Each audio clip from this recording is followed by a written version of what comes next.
Now tuning in to Earbud Media. Audio for everyone.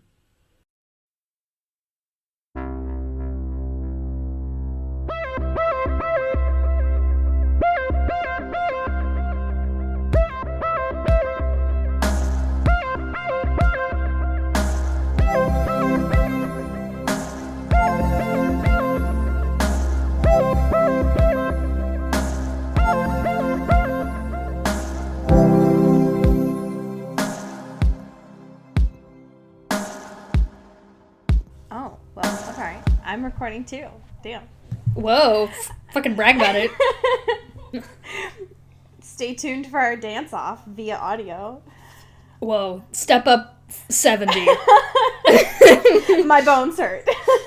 An entire country's distance away. Yes. We need... Two very passionate dancers. We need supplements and a nap. Oh, true. Speaking of music and entertainment, Cody, before we jump into this podcast, hi, welcome to Into the Twilight. I need to tell you about something major that's happened in my neck of the woods. So, I was driving home today, trying to live my best life, aka farmer's market life, and I found out that in the next about 2 weeks or so, I didn't look at it too much because it was starting to burn my eyes. There's going to be a concert at our local amphitheater, and that artist, Cody, is Uncle Kracker. I'm sorry. Y'all are really just fucking parched for entertainment, huh, over there? Like, what? Apparently. It's not only been a slow summer for the box office, but a slow summer for the amphitheater as well. Hey, we got some hit movies this summer. Don't even play, all right? I'm just saying. All right. Yeah, so but I can't wait to hear your review next week when you go. Yeah, so out of the smoke of all the fires has risen Uncle Kracker. Because apparently that's the summoning spell here. So that's where I'm at, Cody. How are you doing? Hold on, I want to revel in this a little bit more. No, please.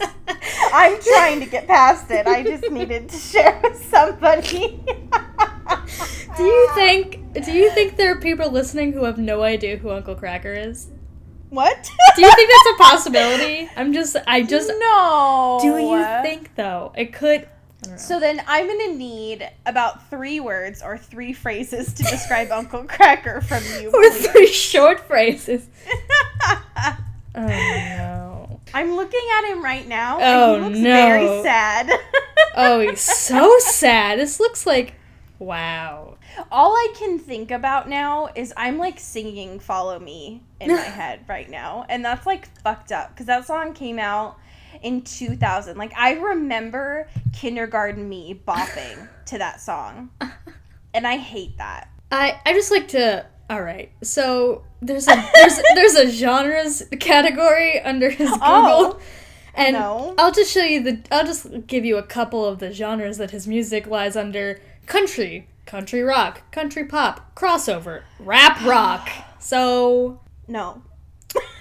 Also, I'm on his Twitter now, and oh my god, and he's got the lowercase aesthetic. You know what I mean? Also, his photo is definitely the dodgeball from fucking what's it called? That Tom Hanks movie. The fucking no. You know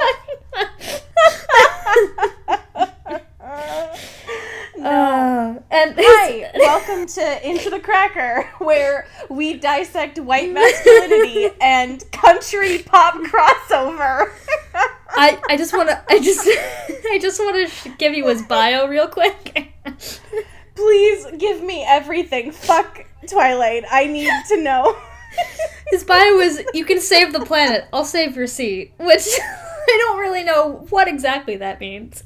That's probably a reference to that 2000 hit bop, what? Follow Me, with the most notable hook of, all you know is when I'm with you, I make you free and swim through your veins. Whoa, bars. And the fucked up thing is, Cody, I'm not looking at lyrics right now.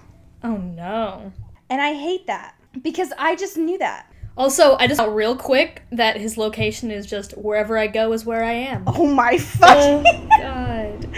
I'm gonna have an existential crisis right now. Anyway, how did we get here? I hate that. I was just trying to tell you about my local music and culture corner. How are you doing, Cody? Pre-Uncle Kracker, please. It really doesn't. Anyway, Castaway was the movie I was talking about earlier, and I just didn't want to let that slide before his photo is the dodgeball from Castaway. Yeah, I'm staring at it right now. It's terrifying. I'm never going to forget this. Just so we know, and just so you all can think about this as we move on to Eclipse, I'm staring at his Twitter right now, and I'm not going to follow it. I'm just going to think about it for the rest of my life. The 3 recommendations next to who to follow are... Oh, hit me. 1, Kid Rock. 2, amazing, Jared Neiman. And 3, of course, Kenny Chesney. So we're really living that island life right now. Yeah, this is Margaritaville, population us, and all of you now. Yep, and I don't want to live it, so I'm gonna quickly close and clear my cache. So I was never here. Yep, no thanks. We should probably get to our podcast, which is not island life adjacent. Not with that attitude. Oh. We could always make a pivot. I'm sure the people will still stay. Can you fucking imagine if we pulled a rebrand and that's what happened? We can continue to talk about questions, though. And oh, boy. That would be in the form of our Pats and his recent AMA. Now, we were sent a lot of this. Yes. And I want to know your thoughts about every part of it, please. Very good stuff. Yes. Is happening. Yes. This also made me realize, so Robert Pattinson did an MA because he's still in that very long press train for Good Time, which I don't think anyone's ever seen, and nobody ever will, but it's fine. Yeah, so this press tour is going on forever, it seems. It's been millennia. I think we've been talking about this goddamn boy for years. Yep. And not even, in general, because, obviously, but also just, because of this one tour. Yep. Yeah, so, he did an AMA on reddit.com. Thank you. As he did. The people might not know, Allie. The people might not important. know. Thank you. You're welcome.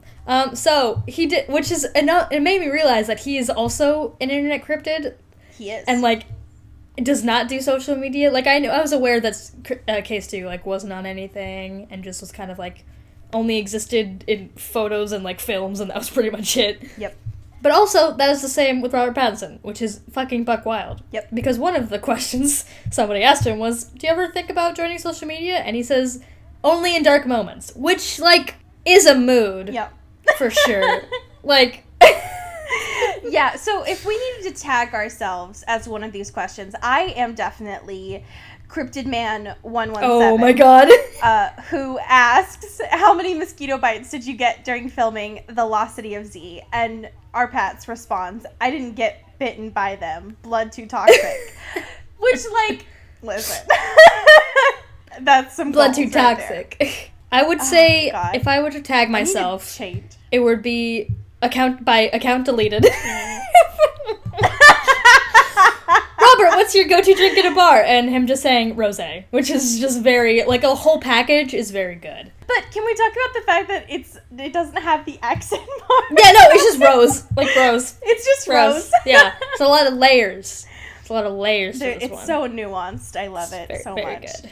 And I love the fact that there's probably people that know him that call him Rob. Because, he just doesn't strike me as a Rob. I call him either Robert or our Pats. So is there someone that calls him Bert? Can we go by Bert Pattinson? That's not, no. Nobody's ever been named Robert and went by Bert. Well, I mean, no one. No one ever.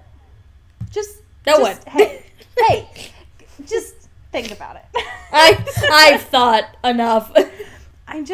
Think about it. Oh my god. The other one that we should probably discuss about this, though, is the question asker, Ash is Metal, who says, what's your life like outside of acting?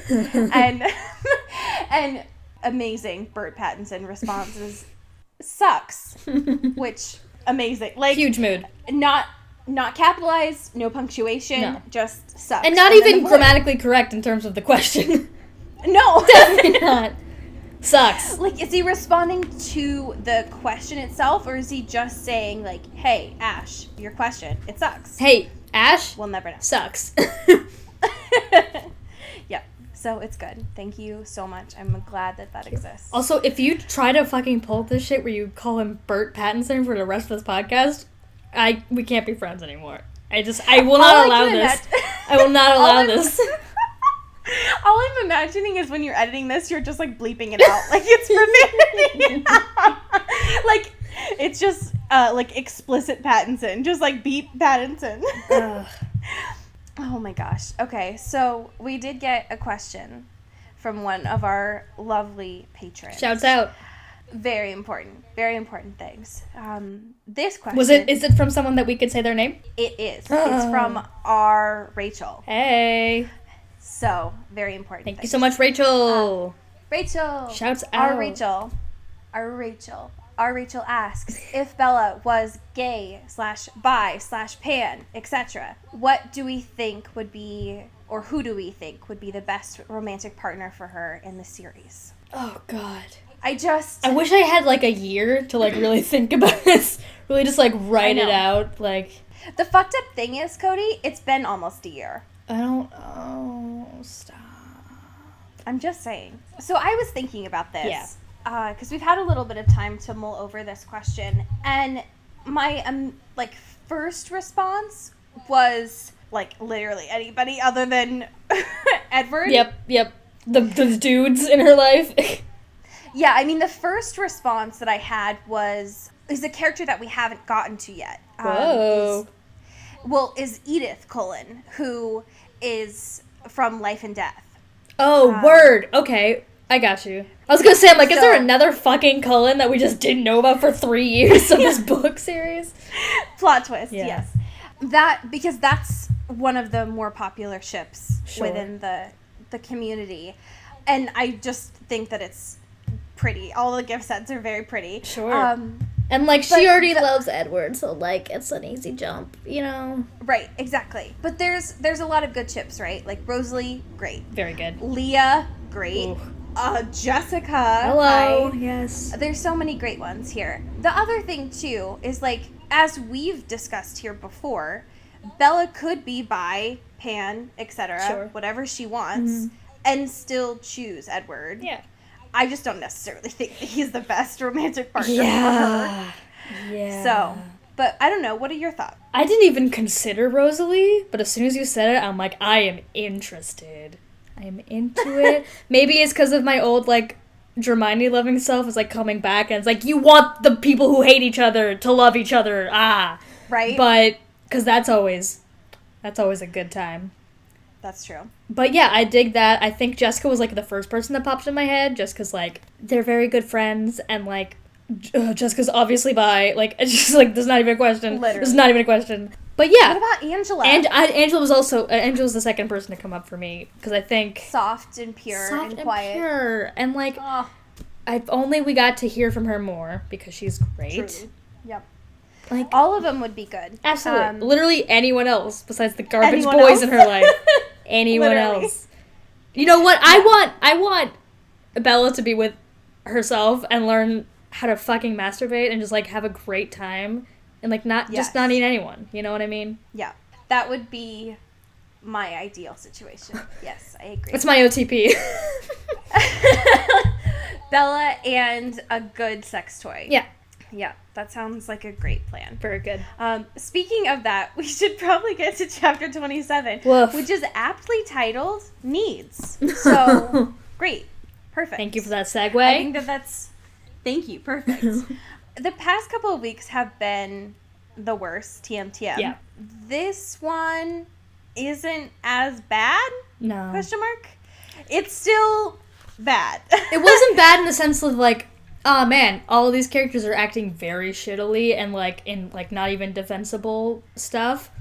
Right. This just seemed like, yeah, they're all just kind of, like, doing whatever. But it just felt so corny, and it just felt like an after-school special, you know what I mean? Oh my god, yes. Like, the entire time reading this is just like, ah, man, everything's just coming together. We're all just gonna have a great time. I love ending a novel. This is gonna be great. Which, like, to be fair, happens a lot at the end of books anyway. But, like, this has been a lot more certain and more explicitly that than, like, I would say the previous 2 books. Yeah, we get a very quick tying the bow around all of this in 1 chapter, which is odd.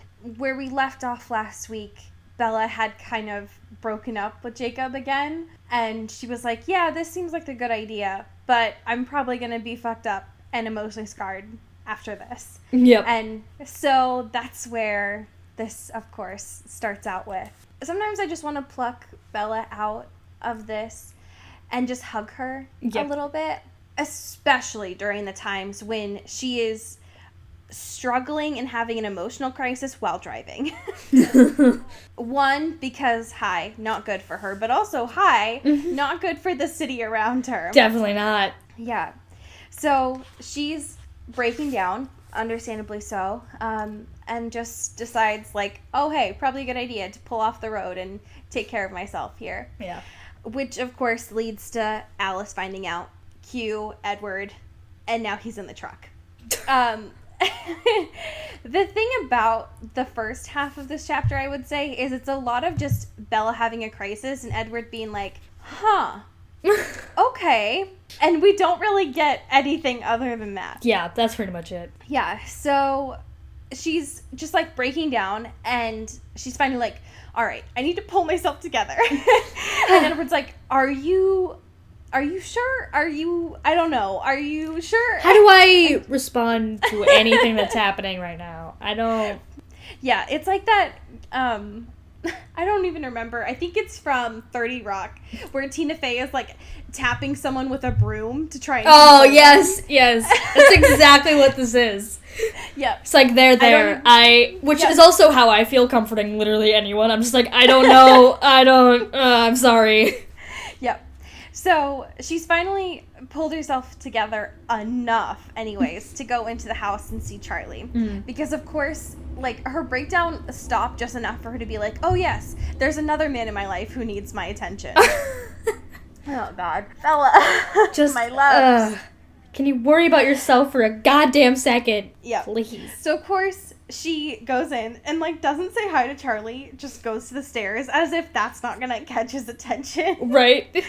His only child. And Charlie's like, hey, Bella, let's chat. She's like, fuck. It's like, damn it. Yep. So, of course, we get a worried Charlie because, 1, he sees his daughter crying, and she just came home from the Black's house. So he's like, 1, my daughter, and 2, my son. So, like, what? I am sad for so many reasons. I don't know. Yeah, we just see him kind of, like, pivoting in 2 places, not really sure what to do. What do I do? Where do I go? Yeah, I mean, it's even mentioned that, like, his eyes are bugged wide, and he's like, it's Jacob, and it's just like, oh, Charlie. Just let him watch his game in peace. But, of course, she has to console Charlie and be like, no, he's fine.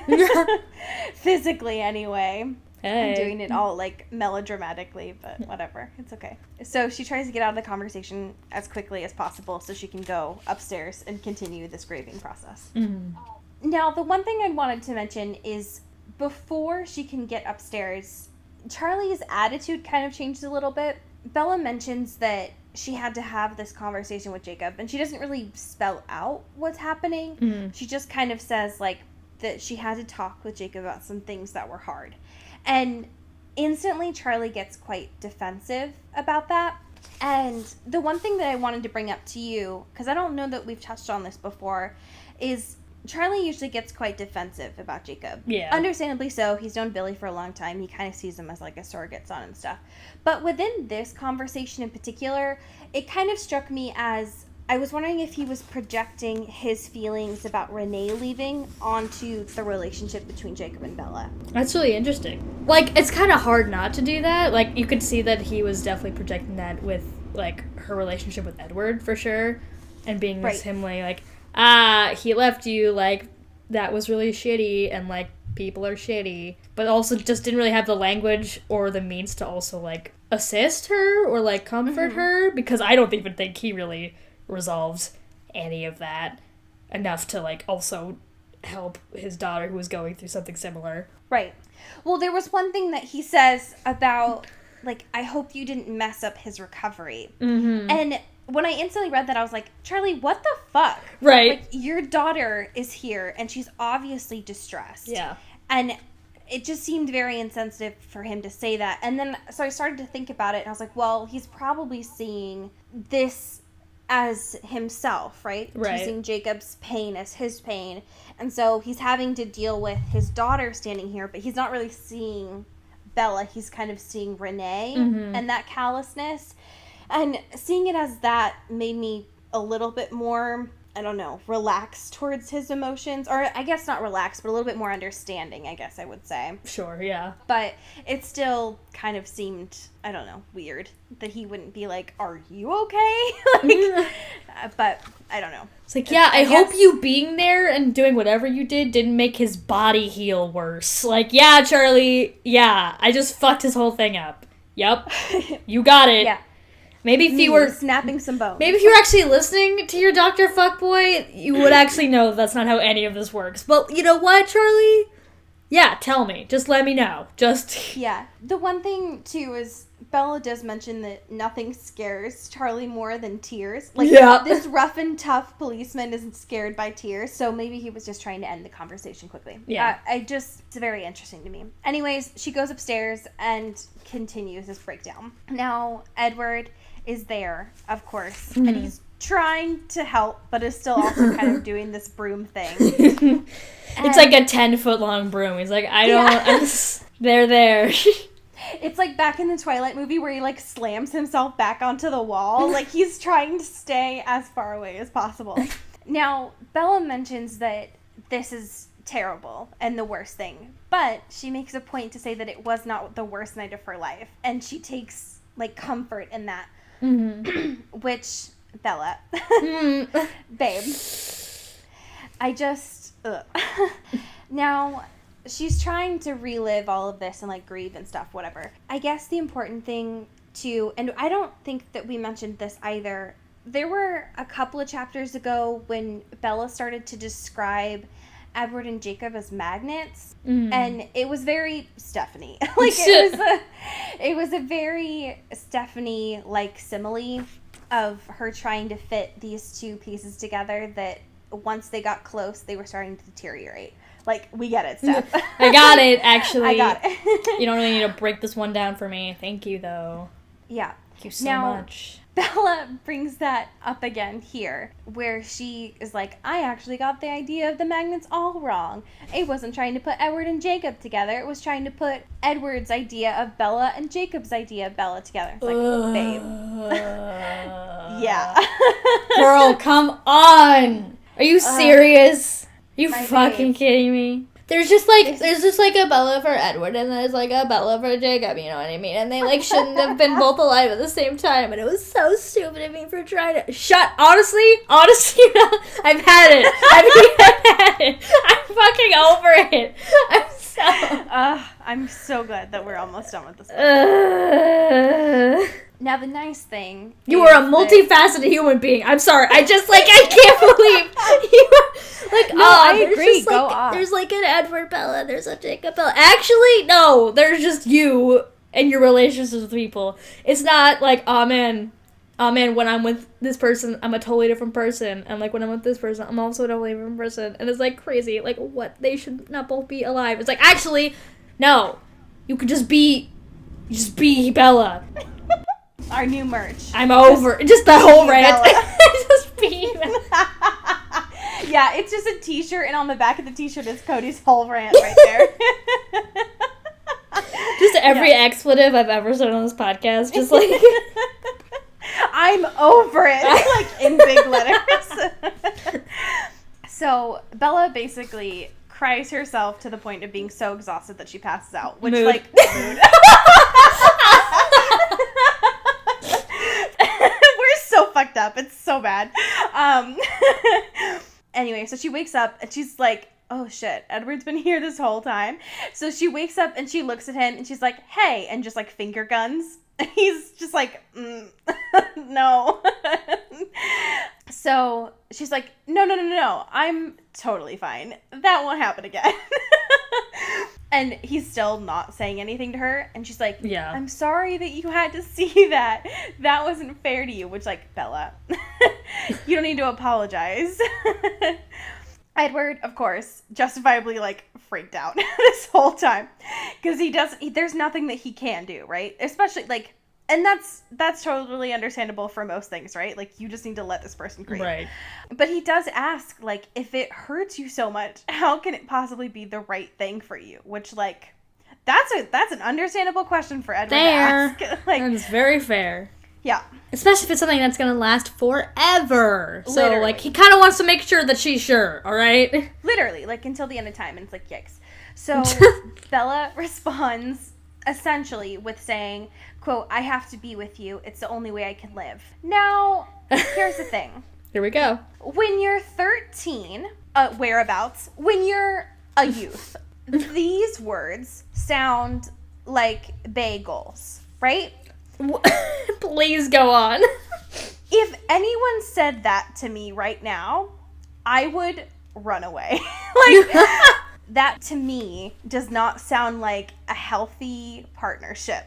No, like, absolutely not. If anyone was like, no, I have to be with you, otherwise my life is worthless, I'd be like, nope, okay, yeah. Bye. Actually, I can tell you're not ready for any of this, and you're also, like, don't understand how relationships work, but, like, later, like, yep. So great to see you. It was great. I'm gonna pass you a coloring book and my favorite Stabilo pencils, and I'm gonna run away. You have fun over here, far away from me. All right, goodbye. Later. It was great. Yeah, so Edward still doesn't get it because, when has their communication ever been effective? Never. So instead, Bella uses the communication tools that she has relied on for most of her life, understandably, which makes sense to her. However, when we have to read it through Stephanie, it's gross, which means, do you want another Wuthering Heights reference? Because you're getting it. Because you're getting it. Piping hot. Are you ready? You ready? It's coming. It's fresh off the presses. Come on. Yep. It's great. So Bella grabs her amazing dog-eared copy of Wuthering Heights to find a quote from Kathy to explain how she feels about Edward. And she says, even, internalized misogyny, Kathy's a monster, but there were a few things that she got right. What? Thank you so much. Thank you. She goes on this long diatribe about this quote from Kathy from Wuthering Heights. Thank you. Great. And Edward looks at her and literally throws her book onto the desk. Great, thanks. And he recites a part from Heathcliff because they're both gross and meant for each other. And I hate it. So nasty, first of all. The point that is, I guess, the most important from this little scene is the fact that Bella has come to the point where she's starting to accept what's happening here. And she tells Edward, I've made a real mess of things and I'm going to have to live with that. But I know what I want and what I need and what I'm going to do now. Which, like, we get a real, clear, decisive action from Bella. Sure. And she's sticking to her guns. So, yes. Love it. Things. So Starwipe, and we now see Bella and Edward walking to Alice. And Alice has never been more happy than she is right now. And Cody, why is that? Why is she so happy? Because she's decided to let Alice do basically everything in terms of the wedding. And she's like, fucking lit. She's like, oh, we're ready to go, actually. If you want, we could just do it right now. Yeah. Because everything is laid, everything is beautiful, it is great. Let's fucking go. All right. Alice even has the dress already. Like, she's had the dress for so long at this point. She's like, oh yeah. Your best friend ever. Honestly. Goals. My favorite thing about this, though, so Alice, like, loses it over the idea that Bella would accept an off-the-rack wedding dress. And it's very important that we are not okay with that. Yeah, no, it's... But we're watching this scene happen of Alice and Bella going up to go see the wedding dress, because Alice is being allowed to kind of go about this because Bella is playing along. My favorite thing, though, is the fact that when they get up there, Alice, like, closes the door on Edward's face. And he's like, "Meow, that's not..."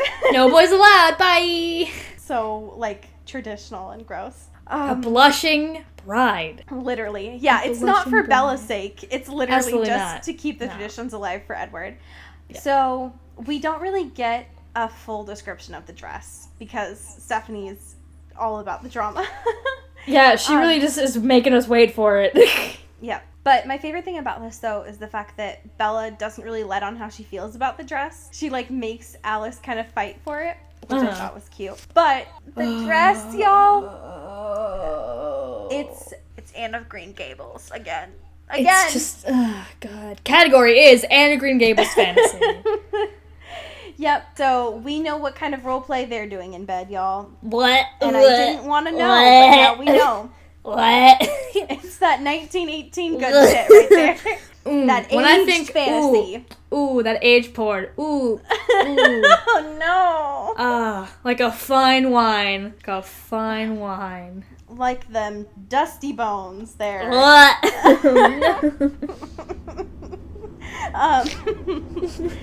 So, this is gross. But Alice is very happy, and it's all the best. And apparently Esme is getting in on the planning for it, too. So she finally goes to see Edward again, and Edward's like, "Well, you're being way too chill about this. You're never chill, Bella. What's going on?" So he is asking her about it. He's like, "Well, why August 13th for the wedding?" Of course, Bella has a reason for it, as she usually does. And it's because it's a month before her birthday, which... we'll be talking about that later on, because when this comes out, it'll be Bella's birthday week. So, yay.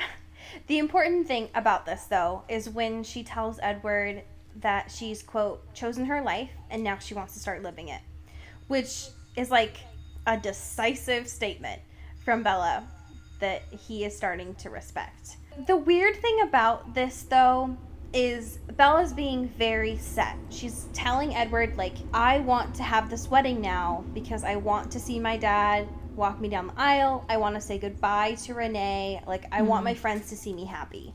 This is now, I didn't want this before, but I now see this as the best way for me to compromise and get what I want from all of the people in my life." Yeah.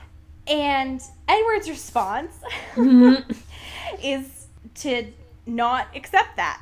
Apparently. Which is, like, great, right? Like, really good. Yeah. So they're basically, like, a week away from getting married now.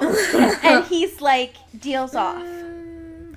Now, we've talked about this before with Bella and her abandonment issues. Yep. And now, the love of her life, the person that she just said, like, 2 minutes before, that she can't live without, has just told her that he doesn't want to marry her. Okay. No, like, cool. Great. Sick, actually. Thank you so much, Edward.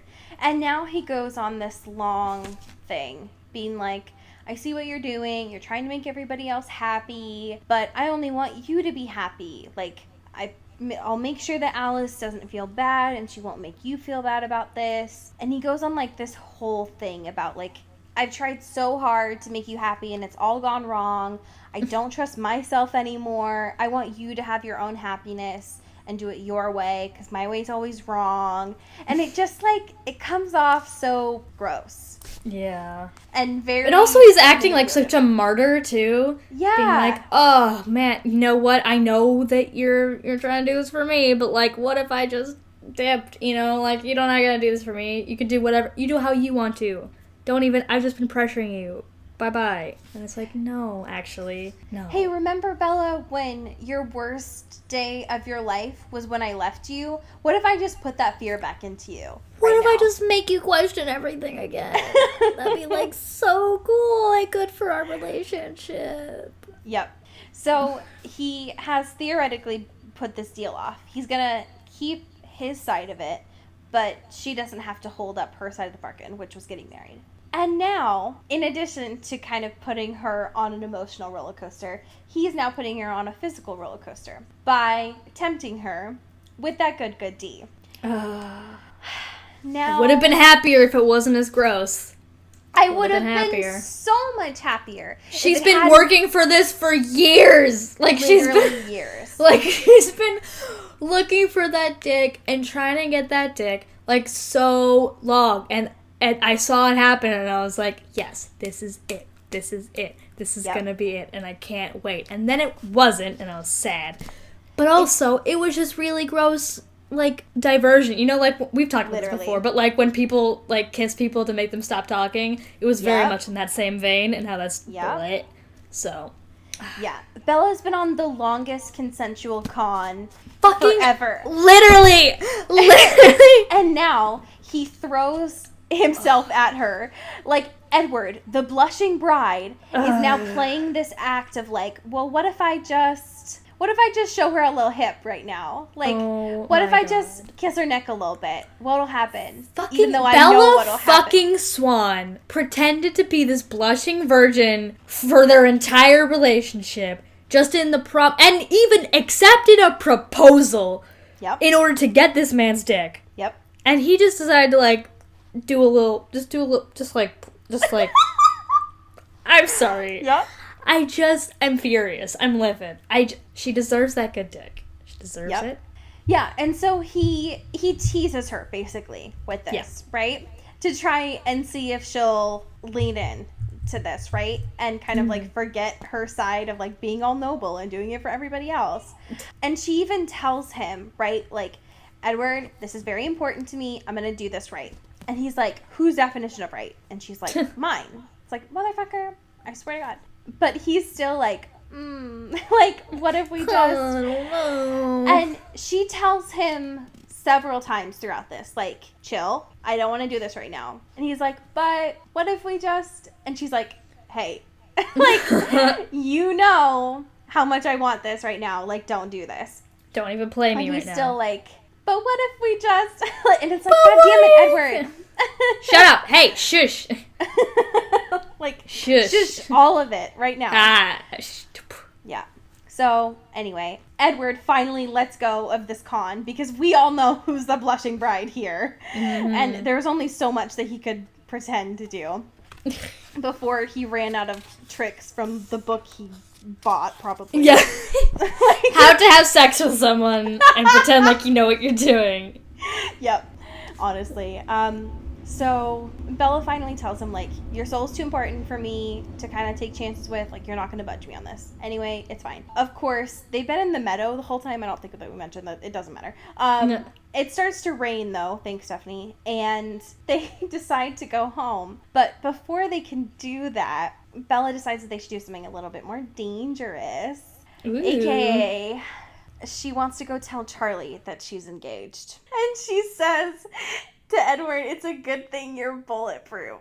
Oh, fuck. Oh, shit. Oh, shit. And that's the last thing that she says to Edward in technically Eclipse, the novel. Yep. Until... Although I wouldn't say until because she doesn't talk after this. Yeah, but there's more. Yeah, okay, so here's... I honestly want to burn this epilogue in the fucking... I just wanted to set it on fire. Okay, so here's the thing. This epilogue is titled Choice. It's bad. It's bad. The only good thing about it is that in the audiobook, it's not narrated by Ileana Kadushin. It's narrated by a boy. And his name is Matt Walters. Okay. And he has a very pretty voice. Oh my god. And, are you in love with him as much as you are Taylor Lautner? Listen, shut up. And don't even stop. And don't act like you haven't revealed all of your embarrassing crushes on this podcast. That's rude and unacceptable for you to stop. And so every time that this happens, because he's not actually credited on the Eclipse audiobook, so every time that I get to the epilogue and I hear Matt's voice, I'm like, oh my god, I always forget. It's not until we get to, like, Breaking Dawn that he's credited on there. Anyway, so this epilogue is the worst.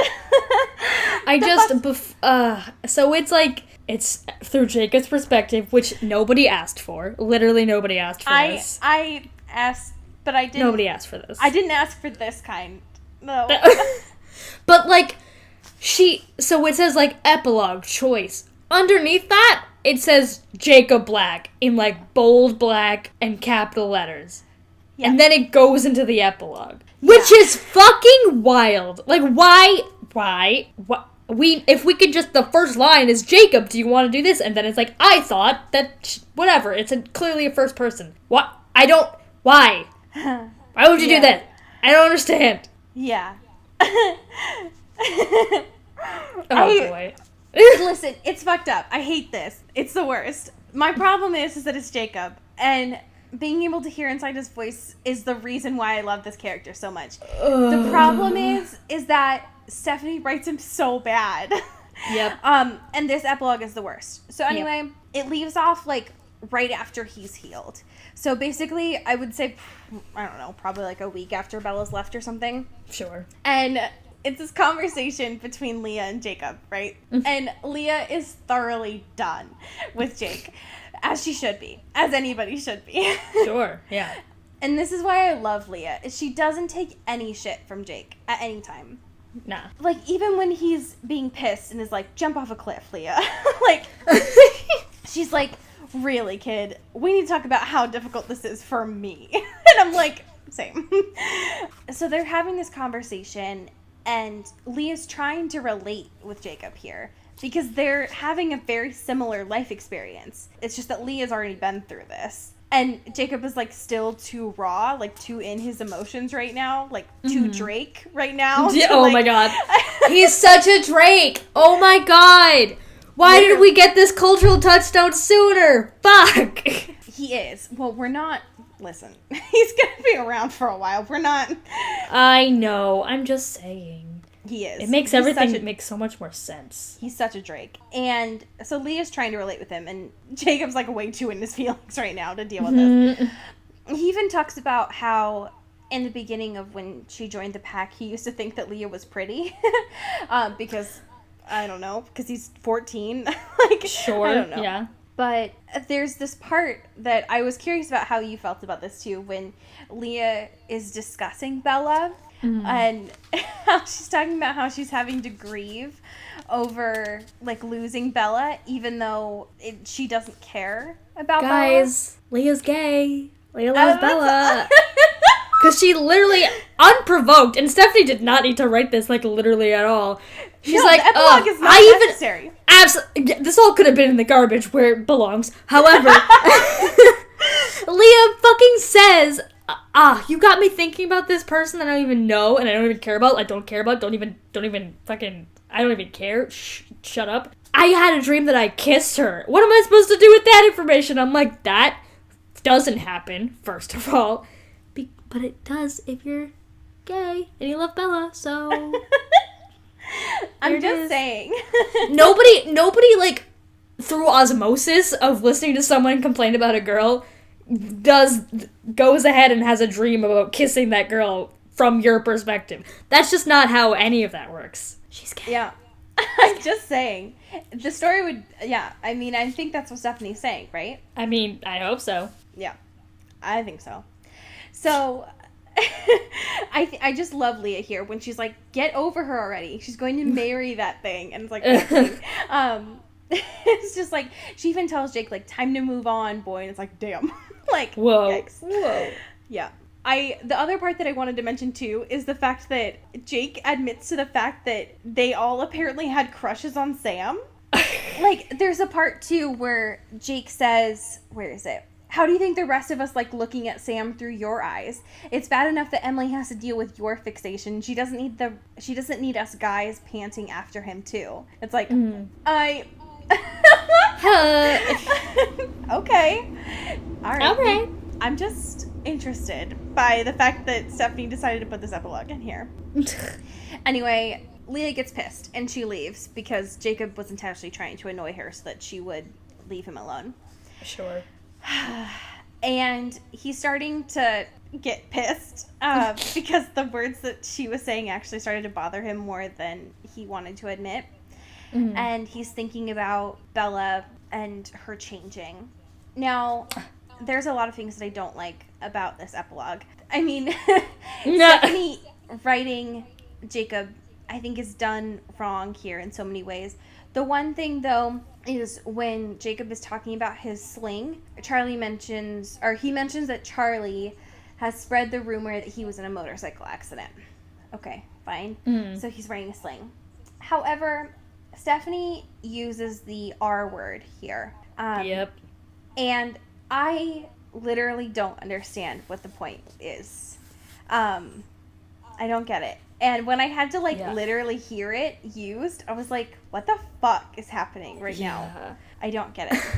I've been watching a lot of very bad early 2000s television recently because that's the life that I'm leading right now. Specifically dating shows, because that was a prime time for television in terms of that. Yeah. And you find that a lot of people just use that, a lot. And it just seems so outlandishly wild now. But, there's, never a context for it that it makes sense. You know what I mean?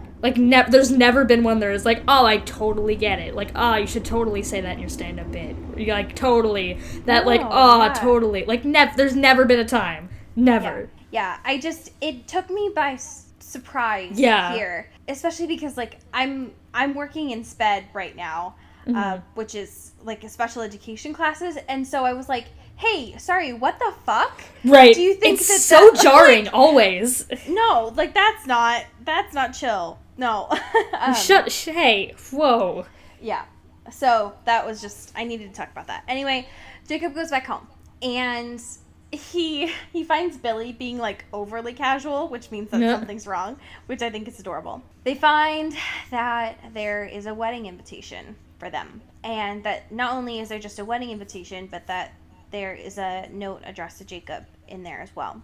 And he gets kind of pissed about this because he realizes that the wedding invitation has, no sense of Bella in it.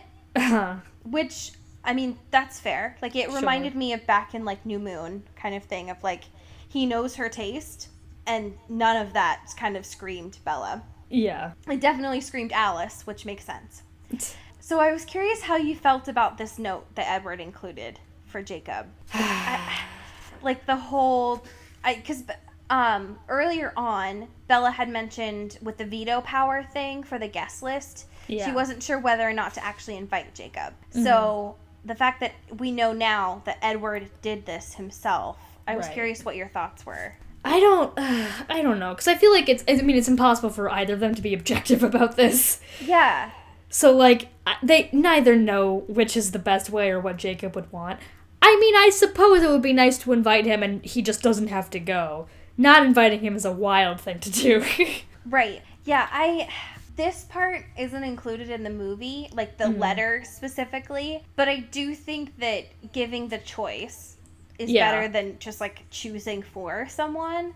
Absolutely, But there is a part of it that reminds me of earlier on in Eclipse of, the two of them playing games. Mm-hmm. And it's hard not to feel like this is more of that. Yeah. A kind of peacocking thing from Edward. So anyway, Jake gets pissed, and he's, trying to break the table that they have when he's reading this. He ends up leaving and phasing because he's pissed, and he needs to handle it in a way that's better than breaking the only table that Billy has in his house. So then we get to this really sad part where, because of the fact that he's in a wolf form, everybody in the pack can hear him and kind of communicate that way, which means that we get Embry and Embry apologizing for what he's gone through, and then we get Quill wanting Embry and himself to join Jacob so that he's not alone. And I'm crying. My babes and his best friends, and I just I hate it because it makes me so sad. The part that I did think was nice was the fact that Sam makes Embry and Quill leave so that Jacob can be alone, because I feel like this is something that Sam kind of understands. Sure, yeah. From when he hurt Emily, which I thought was nice. Now I do want to talk about this last line of the epilogue and therefore the last line of Eclipse. Because it's very awkward. He is like running, right? And he just like wants to get out. And the line is, I pushed my legs faster, letting Jacob Black disappear behind me. Like, what is he doing?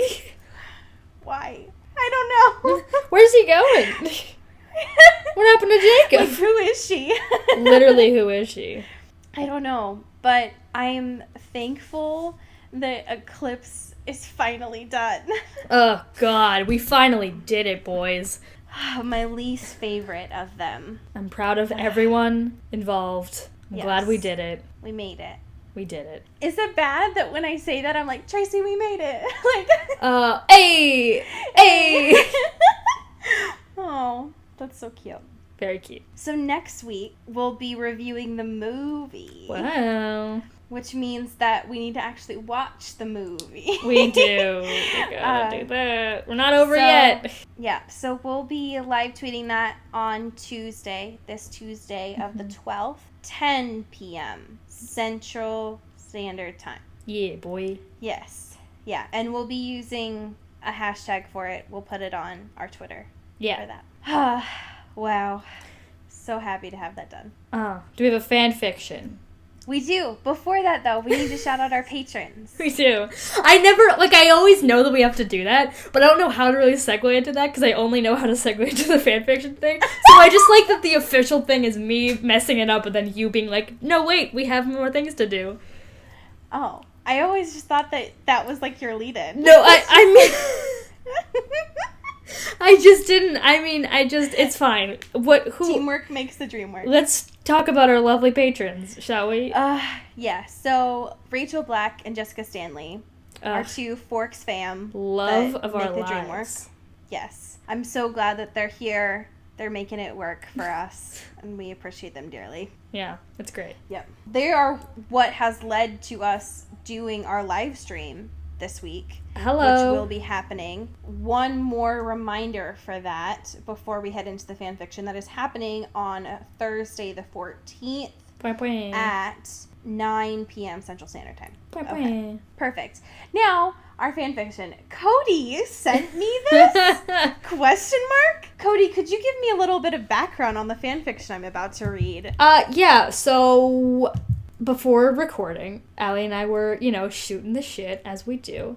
As we do a lot. And I decided, since we finished this book, I could, say that I've read it on the old Goodreads, as you do. And through that, I found some choice reviews, meaning one review, which is also a fan fiction, and that made me very happy. And so I sent it to Allie. Yeah, so I am the one who doesn't really know anything about this. Yeah. I have not read it. It's written by James. Yeah, James. Who there's no username, there's no anything. No. It was published on July 16th of 2008. Yep. There's no description, there's no disclaimer, there's no nothing. So I'm just gonna fucking jump into this. From what I think you told me, it's written with James in it. Yeah. Oh yeah. That's a main part of the fiction. Okay. All right. Well, let's do this. Let's go. Okay. You gave it 3 stars. She asked me, biting her lip and holding her breath. Yes, I finally answered with my marble lips. Cold, yet strangely comforting, even warm. Stephanie, don't forget to breathe. Oh, of course. A storm seemed to rage in her for just a moment. I gave it 3. It's good. I would never lie to her. Could never lie to her. Yet somehow she felt it was a lie and brooded in stillness for a moment that seemed to last an eternity. Finally, I broke the aching silence. I gave it a 3 because the vampire lore was that good. The extended plot line and the setup for a decent 4th novel were all enjoyable. There, I said it. Would it be enough for her? No, it would never be enough. But you absolutely hated the tent scene with the, spoiler removed, and you wanted to send Bella straight to vampire hell for her self-absorbed, self-indulgent, self-obsessed selfishness by the end. We paused, and I noticed sobs erupting from deep inside her. Stephanie, breathe, and stop biting your lip. It's getting really annoying. Quit with the crying already. Yes, all of those things are true, and if I could release myself from your books, I would, but, She asked longingly, her fingers caressing my face while my fingers caressed her face, and somebody else's fingers were somehow caressing both our faces because you could never have too much face caressing going on. Whose fingers are those anyway? But despite how much I hate Bella by now, I really want to find out more about the Volturi and the process of becoming a vampire, and whether Bella is somehow part of an ancient bloodline that stirs up all the vampires and werewolves whenever she's around. That's why I gave it 3 stars, and that's why I gasped, she gasped, we both forgot to breathe and bit our lips, why I'll be reading the 4th book as soon as it's out. Finally, I remembered to breathe and stopped caressing her face, looked into her eyes, and with my godlike, cool, marble lips asked, satisfied? Smiling, she answered, yes, very. I hate this so much. I need to go take a shower and scrub my body. I hate that you made me read that. As if that was the worst thing you've ever read on this podcast. Usually I read it beforehand, so I know what I'm reading. Now you know what it's like to hear it. I don't like that, This though. is payback for Pencil Dick, Allie. This is payback for Pencil Dick. As we say in Forks. I'm biting my lip. Get bit, y'all. Oh, hi there. Guess who stole Cody's mic and took over the end credits? This is an Earbud Media production. You can pitch a show at bit.ly/earbudpitch. You can check out the network's Twitter at Earbud Media. And while you're doing that, why don't you follow us everywhere at Into the Twilight? Since you're doing that, why don't you just go ahead and check out our Patreon? It's patreon.com/intothetwilight. Just as little as $1 a month, you can get some cool things like pins and books, help us do cool things like live streams. You can always help us out for free with rating and reviewing us on Apple Podcasts. Our amazing artwork was done by Maddie Padilla, who you can find at YourGhostHost44. Our fantastic music was done by Eli Krause, who you can find at krausefilms.com. The intro and outro of our podcast is done by KB Smith, who you can find at KB_Smith. You can find Cody everywhere online at Cody Captures, and you can find me now everywhere at Into Wild Places. You stayed until the end. Check you out. Good job, and we will check back with you next week. Bye. You've been listening to Earbud Media Production. Earbud Media. Audio for everyone. Hey, Dan. Hey, what's up, John? I just wanted to confirm that we were recording Monday. Yes. What are we recording for? Oh, it's our new podcast. Our podcast, the Strange Little People one. Strange right? Little People, yeah. Yeah, the one on Earbud Media Productions. Mm-hmm. You can find it on YouTube. You can listen to it. The one that we update every Wednesday. Every Wednesday, dude. When we have new guests all the time. Sometimes. Most of the time. Yeah, and we talk about current events and stuff. People should listen to it, right? Like, yeah, it's something cool. I think people would like it. I mean, you don't have to, but I hope you would. Did you put out the ad yet? The flyers? Yeah, I'm doing it right now as we speak. No, you're sitting down. You're not... No, this is happening right now as we speak. John, why did my hand just go through you? Oh my God. John. We'll talk about it next week.